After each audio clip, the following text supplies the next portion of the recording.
about something which I'm trying to get my head around when it comes to the Bible and when it comes to fasting, and in particular, the Daniel fast. Now, we know that in the Bible, there's a lot of talk about fasting, and having spoken to a few different people, there's a difference when it comes to actual fasting and when it comes to the Daniel fast. Now, the Daniel comes in the book of Daniel, and we know that at certain times in the Bible, we use fasting to get closer to God. And whether that's good or bad for your health using the science today, that's another discussion with it. And I've seen in my short journey in the Christian world is that I've used fasting myself to get closer to God and to open up this kind of connection when I pray. But the thing I see about the Daniel fast, when I spoke in church in September, and I've been asked multiple times about the Daniel fast since then. And I just can't get my head around it in the nicest way. When we look at the foods that it takes out and the foods it tells us to eat for 21 days, for 3 weeks, it seems to me that these are foods that are potentially going to be detrimental for a lot of people's health if consumed for a long period of time. Now, if we look at scripture and we look at what actually happens in Daniel, the chief of the king's chief of his court tells him to, or the king tells him to bring in some Israelites from the royal family and the nobility. Young men without any physical defect, handsome, showing an aptitude for every kind of learning. Basically, he goes on to he wants these people to become part of the royal family. From what I can see, correct me if I'm wrong here. I'm learning this stuff, but they want Daniel, who's one of these people, to eat as the royalty would eat. But Daniel decides no, because that's going to go against his religion as such. It's going to go against his identity. And he says in 1:8, it says in Daniel 1:8, but Daniel resolved not to defile himself with the royal food and wine. And he asked the chief official for permission not to defile himself this way. Now, God had caused the official to show favor and compassion to Daniel, but the official told Daniel, I'm afraid of the Lord the king, my Lord the king, who has assigned your food and drink. Why should he see you looking worse than the other men your age? The king would then have my head because of you. So basically, he's saying that the food that they're eating, they know that if they stopped eating this food, that they would actually be healthy. And I think that actually, would we be healthier if we cut some of this food out? The rich royal food, shall we say, the wines, the alcohol. Yes, we probably would. And they do this for 10 days to test the servants. It goes on to say, give us nothing but vegetables to eat and water to drink. Then compare our appearance with that of the young men who eat royal food, and treat your servants in accordance with what you see. And at the end of the 10 days, they looked healthier and better nourished than any of the young men who ate the royal food. So the God took away their choice to eat food, their choice food and wine that they were to drink, and gave them vegetables instead. Now, in 10 days, are we really going to see such a difference? Well, we are going to see some improvements. If we take away a lot of the processed food that we have nowadays, yes, we're going to see some difference there, but they didn't have quite as much processed food. But we look at this, and is this more about identity and hierarchy and living in gluttony that the Bible tells us not to do? And I think it is that when you see these big feasts, these royal feasts, that overeating, it's a sign of wealth. Well, we're going to take them away and eat vegetables, food that God gave us, and we're going to eat it. We're going to take away the alcohol, these things, the wine. Then we get further in, and we see that there's a bit in here in Daniel in 9:3 where so I turned to the Lord God and pleaded with him in prayer and petition, in fasting and in sackcloth and ashes. This is actual fasting. When we look at Daniel fasting, not the Daniel fast, this is actual fasting, and he's using it to get closer to God. And then we actually look further into it, and this is where when I do the research into the Daniel fast, it seems to be it's where it comes from, is that in 10:3, in Daniel 10:3, or 10:2, should we say, at that time, I, Daniel, mourned for 3 weeks. I ate no choice food, no meat or wine touched my lips, and I used no lotions at all until the 3 weeks were over. And this is saying no choice food. And hey, Oja, good to see you here on the live, and congratulations with your conversion into Christianity too. But let's see here. So no meat or wine touch my lips. This is where the fast comes from. But if we go back into Genesis and we look at 9:3 in Genesis 9:3, and this is where God is telling us what we can eat. He says, everything that lives and moves about will be food for you. Just as I gave you green plants, I now give you everything. And this is where we have to look at, and there's some principles I'll get at in the future, but the things we look to take out and the things we look to keep in through this extended fast, Daniel fast, shall we say, to me, with my medical head on, it does not make sense to keep these foods in and take some of the foods out that we want to take out. So let's look at the foods that are approved for this Daniel fast. Vegetables, great. All fresh, frozen, dried, juiced, canned vegetables. Let's not have the juiced or dried ones. Let's actually eat vegetables and eat them as they're supposed to be. We're going to get some good fiber in there. Fruit, all fresh, frozen, dried. Let's not eat much dried fruit.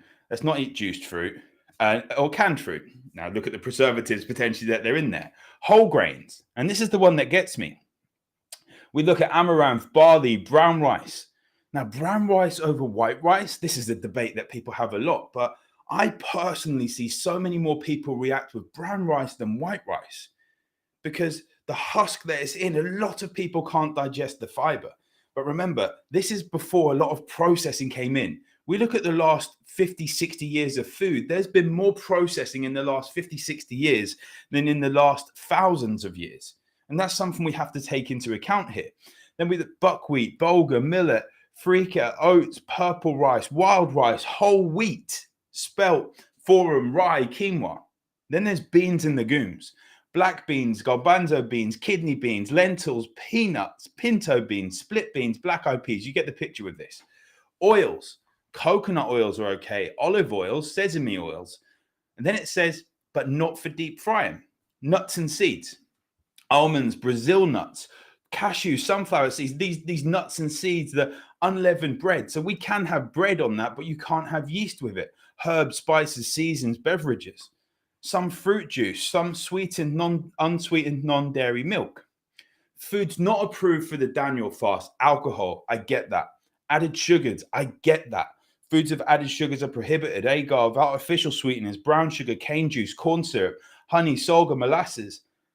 And then we get into the things which I really struggle to agree with, is that if we're doing this for health, now we're not talking about full-on fasting where you have a day or two or three. Again, I've done a live about that previously. If you're not doing this for health, you're doing this for religious reasons, great. But would God really want us to take meat out, dairy out, and eggs out? The reason being is that they are some of the foundations to helping us keep our health at good levels, keeping our protein levels up. Then it says other foods we can't have. Yeast, refined grains, white rice we can't have when people can digest the white rice better than the brown rice. And again, these aren't listed in the Bible. These are what people have said to be the Daniel fast. Processed food, any food with artificial flavorings, colorings, chemicals, additives, preservatives are prohibited. Fried food, corn chips, potato chips, French fries, fried, you get the picture. And solid fats, butter, which we know is actually going to be quite good for people with the saturated fats there in smaller doses. Lard, margarine, yeah, we probably should just ban them anyway. And like from just consumption all year round. Shortening, I'm not actually sure what shortening is. I'm assuming it's like fats that have been shortened down and then remade into solid. Chocolates, milk chocolates, semi-sweet, dark, syrup, cacao, caffeinated drinks. Now, I want to speak to people about this because this is where I truly have been struggling over the last few months, is to look at my medical side of my medical head on my science head, my logical head, to say this is going to make people very unhealthy. If you do this for an extended period of time, should we not like change the way we look at the fast to say that actually, like, we want to take some, like, let's do it in the year 2024. Let's change the way we look at this and say, actually, if we want to fast for health reasons and to get closer to God, our gut health can be improved. Our brain function can be improved, our body fat can go down, our longevity, our health span can go up if we do it the right way. And that way we can serve better, we can just appear better. So, could we actually change the things around and say, actually, we want more of the meat, the dairy, the eggs, the things that are higher in protein? And could we cut out the processed food, the yeast, the caffeine, the chocolate, added sugars, and potentially the whole grains, depending on the person?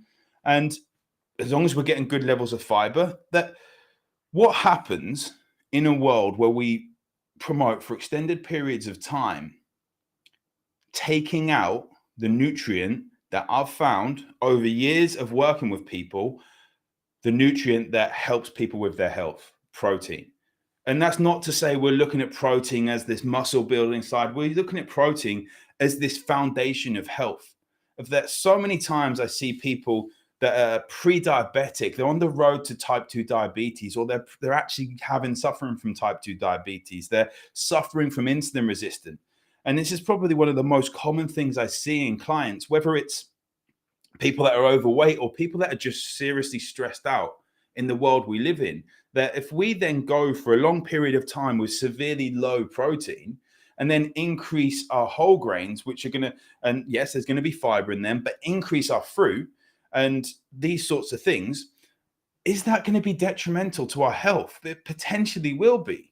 And we're going to see problems that if you are having brain fog issues, if you're having issues with being hangry between meals, if you are having issues with waking up during the night to go to the toilet multiple times, if you're having issues with needing caffeine to get going in the morning and you're craving loads of food, you're struggling to drop weight, especially around this area and like around this area, then we need to work on your blood glucose management. And one way we work on that is to potentially increase the fats, but the protein is the thing. And so many times I see people's food diaries. They'll list their food for a few days when they come to work with me. And I'll see the protein being so low that's what we need to work on.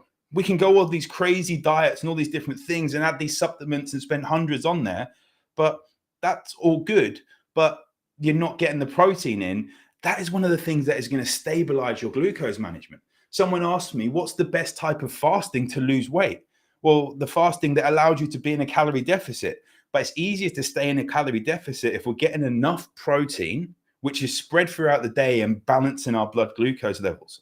And is this where we can actually look at 3 different principles?